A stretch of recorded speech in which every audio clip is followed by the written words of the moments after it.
وَإِذْ قَالَ إِبْرَاهِيمُ رَبِّ أَرِنِي كَيْفَ تُحْيِي الْمَوْتَى قَالَ أَوَلَمْ تُؤْمِنْ قَالَ بَلَى وَلَكِنْ لِيَطْمَئِنَّ قَلْبِي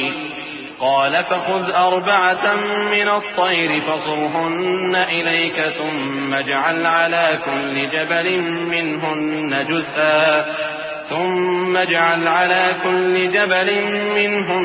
جزءا ثم ادعهن يأتينك سعيا واعلم أن الله عزيز حكيم مثل الذين ينفقون أموالهم في سبيل الله كمثل حبة أنبتت 7 سنابل في كل سنبلة 100 حبة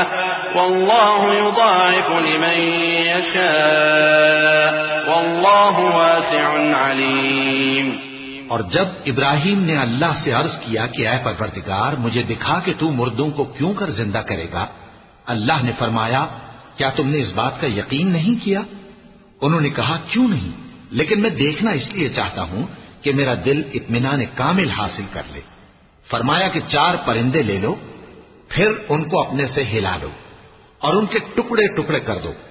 پھر ان کا ایک ایک ٹکڑا ہر ایک پہاڑ پر رکھ دو، پھر ان کو بلاؤ تو وہ تمہارے پاس دوڑتے چلے آئیں گے، اور جان رکھو کہ اللہ غالب ہے، صاحب حکمت ہے۔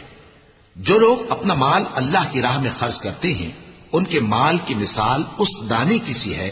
جس سے 7 بالیں اگیں اور ہر ایک بال میں 100 دانے ہوں، اور اللہ جس کے اجر کو چاہتا ہے اور زیادہ کرتا ہے، اور اللہ کشائش والا ہے، سب کچھ جاننے والا ہے۔ الذين ينفقون أموالهم في سبيل الله ثم لا يتبعون ما أنفقوا منا ولا أذى فهم أجرهم عند ربهم ولا خوف عليهم ولا هم يحزنون قول معروف ومغفرة خير من صدقة يتبعها أذى والله غني حليم۔ جو لوگ اپنا مال اللہ کے راستے میں صرف کرتے ہیں پھر اس کے بعد نہ اس خرچ کا کسی پر احسان رکھتے ہیں اور نہ کسی کو تکلیف دیتے ہیں، ان کا صلہ ان کے پروردگار کے پاس تیار ہے، اور قیامت کے روز نہ ان کو کچھ خوف ہوگا اور نہ وہ غمگین ہوں گے۔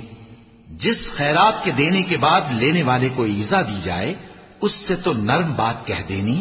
اور درگزر کرنا بہتر ہے، اور اللہ بے نیاز ہے، بردبار ہے۔